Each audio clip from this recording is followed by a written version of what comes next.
बिहार को लूट लिया मिल के हुस्न वालों ने, उजला उजला बाल और उजर उजर दाढ़ी वालों ने। तो मोदी जी के खिलाफ गुस्सा है लोगों में।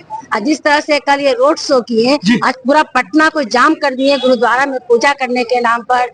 फिर आज सभा कहाँ कहाँ करने जा रहे हैं, वहीं पे सभा होने जा रहा है जहां आज चुनाव हो रहा है 13 तारीख को। तो उसी के बगल के ही लोकसभा के क्षेत्र में ये गए हैं प्रचार करने के लिए। तो चुनाव आयोग को इस पर जो है देखना चाहिए। नमस्कार, आप देख रहे हैं पटना न्यूज एक्सप्रेस और मैं हूं आपके साथ सरबिंदु कुमार। आज हम हैं पटना के कृष्ण मेमोरियल हॉल में, जहां पर मीसा जी राजद कोटे से नामांकन करने आई हैं और तमाम घटक दल के सारे नेता मौजूद हैं, सारे कार्यकर्ता मौजूद हैं। काफी हुजूम उमड़ा है। ऐसे में लग रहा है जिस तरह का हुजूम उमड़ा है, कहीं ना कहीं एक बदलाव का आशंका दिख रहा है। कहीं ना कहीं इस बार दिख रहा है कि पाटलिपुत्रा का जो लोकसभा सीट है उस पर लग रहा है कि इस बार बदलाव होगी। और तो बात करते हैं कुछ कार्यकर्ताओं से, क्या कहना है उनको और क्या उनके मन में है। विधायक जी आज मीसा भारती के नॉमिनेशन में आए, भीड़ मैंने देखा काफी। ये भीड़ कहीं न कहीं क्या मैसेज देता है, जीत तक ले जाएगी। पहले तो एक स्लोगन से मैं शुरू करता हूँ।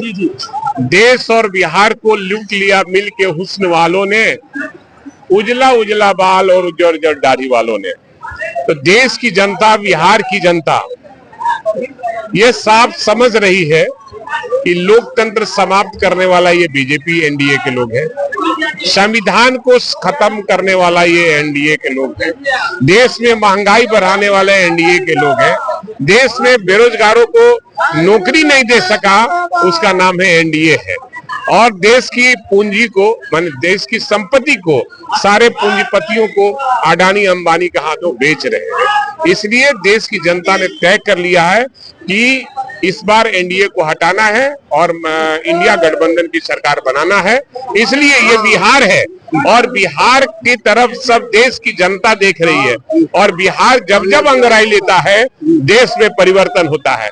चाहे 1942 में जो अंग्रेजों भारत छोड़ो का नारा बिहार ही दिया था, और 1974 में आपातकाल के खिलाफ में आदरणीय लालू प्रसाद यादव ने आह्वान किया था संपूर्ण क्रांति का। उस समय भी दूसरी आजादी मिली थी, और फिर एक बार 9 अगस्त 2022 को यहाँ के महागठबंधन बना था, और महागठबंधन ने ऐलान किया कि बीजेपी भगाओ देश बचाओ का नारा लग चुका है। इसलिए बीजेपी घबराकर प्रधानमंत्री अब रोड शो पर उतर गए, और तेजस्वी यादव ने नौजवानों को नौकरी दिया है। जो घोषणा किया था उसको वो पूरा कर रहे थे, तो बाबू नीतीश कुमार को अच्छा नहीं लग रहा था। तो नीतीश जी तो बोल रहे मेरा क्रेडिट ले रहा है। अरे क्रेडिट, अरे भाई तो सवाल है, अरे आप तो ले रहे हैं तो आप बताओ ना कैसे दिया।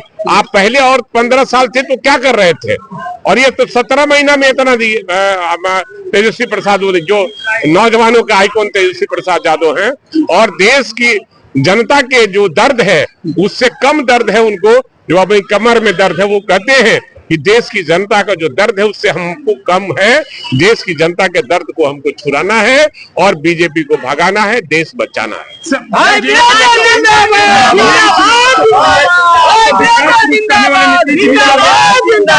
विधायक भी आपसे पलटी मार के चल गए विपक्षी खेमे में। विकास पुरुष कहलाने वाले नीतीश कुमार भी आपका पाला छोड़ दिए।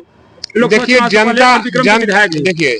देखिए जनता उन सब लोग को नकारने का काम करेगी, और हम जान रहे हैं कि माननीय नीतीश कुमार जी को कुछ लोग लगे हुए हैं, पता नहीं क्या क्या खिला रहे हैं। उनकी तबीयत भी खराब बेचारे की हो गई। बोलना है 400 बोल रहे हैं 4000, कभी 4 लाख बोल दे रहे हैं, कभी कुछ बोल दे रहे हैं। और कमल जब कल पकड़ाया गया था उनको रोड शो में, तो उनका हाथ हिल रहा था, कभी इधर कर रहे थे कभी इधर कर रहे थे। तो मानसिक रूप से बेचारे बीमार पड़ गए हैं, और मुख्यमंत्री पर ज्यादा चर्चा नहीं करना चाहेंगे। इसलिए माननीय मुख्यमंत्री जी को ट्रैप कर लिया है लोग, अपहरण कर लिया है लोग, और पता नहीं किस बात से डरा रहा है हमको समझ नहीं। रामकृपाल यादव कह रहे हैं कि मीसा भारती को कौन वोट देगा, उनको अपने क्षेत्र का 10 गांव का नाम पता न 10 कार्यकर्ताओं का। अब इस पर पता चल जाएगा रामकृपाल यादव जी को कि जनता क्या कहलाती है। जनता का मिजाज पढ़ ले और पूरे लोकसभा में घूम ले तो पता चल जाएगा मिजाज का क्या किसके तरफ है विचार। चलिए, यहाँ से भीड़ देखा गया मीसा भारती जी के नॉमिनेशन के बाद कृष्ण मेमोरियल हॉल में। ये भीड़ क्या मैसेज देता है? देखिए, मेरी भीड़ यहाँ बहुत कम थी, अब बाहर बहुत ज्यादा भीड़ था। रास्ते में भीड़ बहुत काफी है, हम लोग का जगह कम पड़ गया, इतनी भीड़ थी। ये भीड़ बता रहा है कि किस तरह से मोदी जी के खिलाफ गुस्सा है लोगों में। आज जिस तरह से कल ये रोड शो किए, आज पूरा पटना को जाम कर दिए गुरुद्वारा में पूजा करने के नाम पर। फिर आज सभा आज कहाँ करने जा रहे हैं, वहीं पे सभा होने जा रहा है जहां आज चुनाव हो रहा है 13 तारीख को। तो उसी के बगल के ही लोकसभा के क्षेत्र में ये गए हैं प्रचार करने के लिए।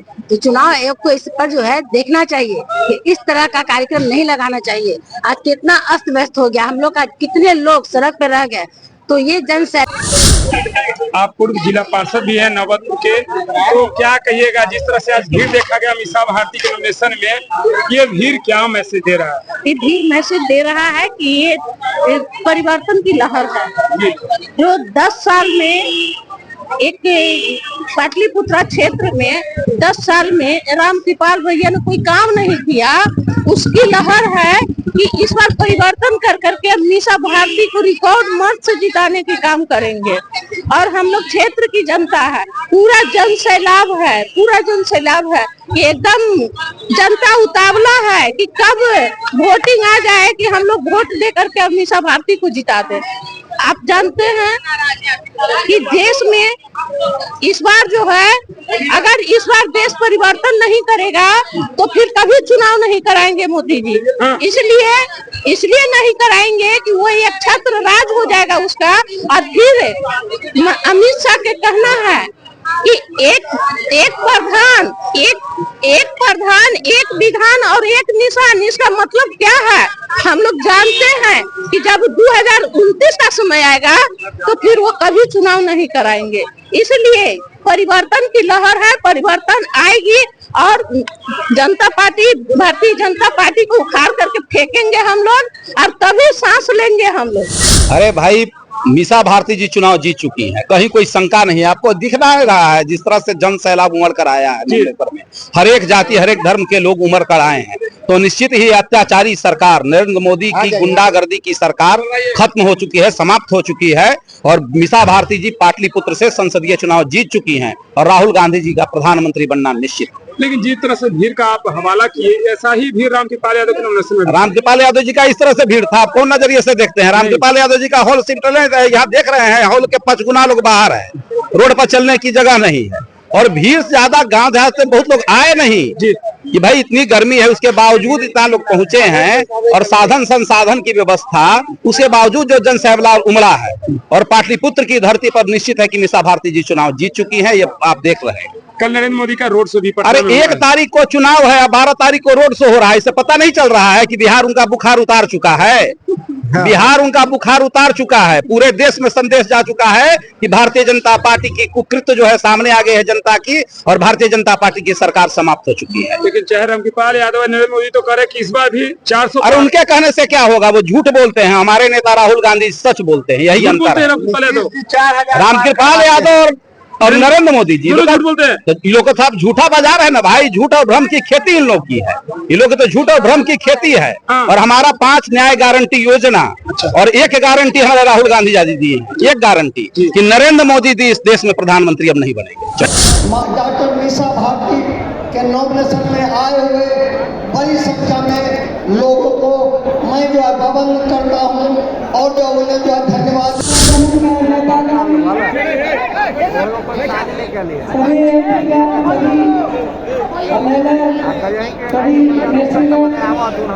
सभी मुखिया, सभी सरपंच, सभी जिला परिषद, सभी लोग आए हुए कोने कोने से, पाटलिपुत्रा से, मीडिया का भाई, हमारे कार्यकर्तागण, जो भाई बंधु है, सभी धर्म के लोग आए हुए हैं।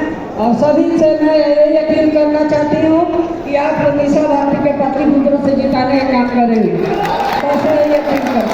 ऐसे ही खबरों में बने रहें और आपको हम हर खबर से अपडेट कराता रहेंगे। इसी के साथ बहुत बहुत धन्यवाद।